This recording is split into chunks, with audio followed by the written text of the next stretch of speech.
বন্ধুরা, তোমরা যারা সরকারি চাকরির জন্য প্রিপারেশন নিচ্ছ তাদের জন্য আজকে একটা দারুণ ভিডিও নিয়ে এসেছি, খুব ইন্টারেস্টিং, লাস্ট অবধি দেখতে থাকবে। আজকে আমরা করতে যাচ্ছি voice change. Okay, rule 1, active to passive. এটা হবে প্রেজেন্ট ইনডিফিনিট টেন্সের উপর। ওকে, তো অ্যাক্টিভে আমরা কি স্ট্রাকচার জানি? Subject plus V1 plus object. আর প্যাসিভে অবজেক্ট প্লাস এমিজার, তারপর ওই V1 এর V3, তারপর ভার্ব, তারপর সাবজেক্ট। ভয়েস চেঞ্জ করতে হলে দুইটা জিনিস সবসময় মাথায় রাখবে, সেটা হলো ফার্স্টেরটা লাস্টে যায়, লাস্টেরটা ফার্স্টে আসে। আর সেকেন্ড থিং হলো সাবজেক্ট যখন লাস্টে যায় তখন এটা অবজেক্টিভ ফর্মে ইউজ হয়, আর যখন অবজেক্ট ফার্স্টে আসে তখন এটা সাবজেক্টিভ ফর্মে ইউজ হয়। বুঝিয়ে দেবো, দেখো যেমন প্রথম এক্সাম্পল আমাদের কাছে কি আছে, আই ইট চকলেটস। তো চকলেটস প্রথমে যাবে, আই লাস্টে আসবে। দেখো বন্ধুরা, এখানে আমি চকলেটসটাকে প্রথমে লিখলাম আর আইটাকে লাস্টে নিয়ে গেলাম। তো আই অবজেক্টিভ ফর্মে কি হয়? মি হয়। তো দেখো প্রথমে আমি অবজেক্ট ইউজ করলাম চকলেটস, তারপর আমি কি দেব? এমিজার। তো চকলেটস যেহেতু প্লুরাল, তো আমরা কি ইউজ করব? আর। তো চকলেটস আর, চকলেটস আর এর পর কি V3 ইউজ করব। V3 কি? ইট, ইটের V3 ইটেন, ইটেনের পরে V3 এর পরে কি? বাই, বাই ইউজ করলাম। তারপর অবজেক্ট তো মি হয়ে গেল এই। আই ইট চকলেটস, প্যাসিভ হলো চকলেটস আর ইটেন বাই মি।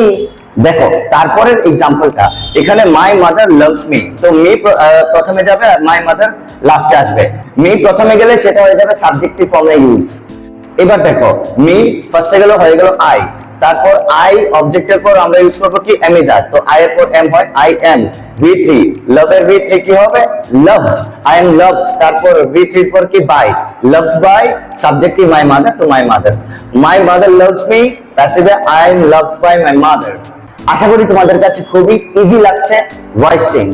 বন্ধুরা, তারপরেরটা হলো শি রাইটস স্টোরিজ। স্টোরিজ প্রথমে যাবে, শি লাস্টে আসবে, আর লাস্টে শি অবজেক্টিভ ফর্মে ইউজ হবে। স্টোরিজ প্রথমে গেল, স্টোরিজ এর অবজেক্ট ইউজ করলাম প্রথমে, তারপর আমরা এমিজার ইউজ করব। স্টোরিজ যেহেতু প্লুরাল, তো আমরা আর ইউজ করব।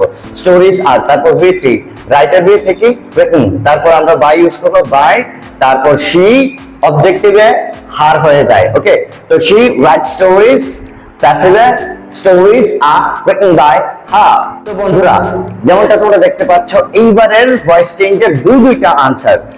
Mrs Anna teaches us English. Mrs Anna subject, তারপর টিচেস হলো V1, আর আস ইংলিশ, এখানে দুইটা অবজেক্টস। ধ্যান দাও, আস ও ইংলিশ। তো দুইটা অবজেক্ট থাকলে আমাদের দুই রকম ভাবে আনসার হয়। তো আমরা প্রথমে ফার্স্ট অবজেক্টকে সাবজেক্ট বানাবো, তারপর সেকেন্ড অবজেক্টকে সাবজেক্ট বানাবো। তো এতে ডিফারেন্স কি হয় দেখো, যখন আমরা ফার্স্ট অবজেক্টকে ফার্স্ট সাবজেক্ট বানাই তাহলে আমাদের উই এর পর কি হয়? অবভিয়াসলি উই এর পর আর হয়। তো উই আর, V3 কি? Teacher V3 teach, taught taught, we are টট।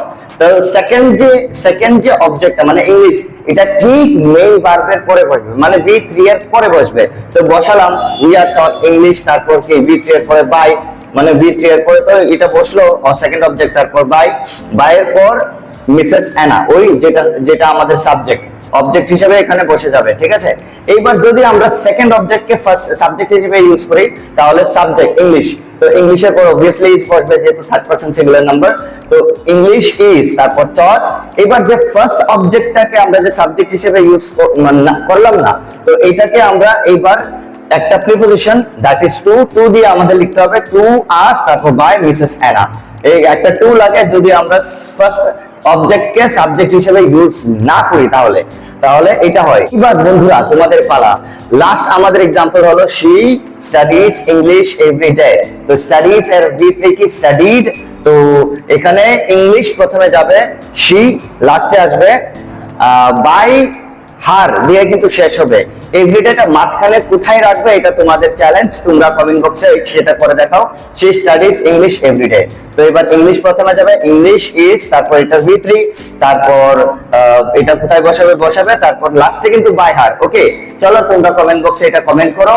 আর মাত্র 20 টাকায়, যেমনটা এখানে দেখতে পাচ্ছ, মাত্র 20 টাকায় আমাদের বেসিক ইংলিশের কোর্স জয়েন করতে হলে মাত্র 20 টাকা, জাস্ট একবার তোমরা পে করবে আর দিতে লাগবে না, জাস্ট 20 টাকা, যেটা একটা চা আর একটা সিঙ্গারার মূল্য। একটা চা আর একটা সিঙ্গারার মূল্যে তোমরা নিজের বেসিক ইংলিশ জার্নি শুরু করতে পারো এবং নিজের ইংলিশকে স্টেপ বাই স্টেপ তোমরা অ্যাডভান্স করতে পারো। যারা ইংলিশে দুর্বল তাদের জন্য কিন্তু একটা বড় একটা অফার, কারণ 20 টাকা, মাত্র 20 টাকা, এর চেয়ে ভালো অফার এই পুরো ইন্ডিয়াতে কোথাও পাবে না। তো আজকের ভিডিওতে এইটুকুই, দেখা হচ্ছে আগামী ভিডিওতে। জয় হিন্দ।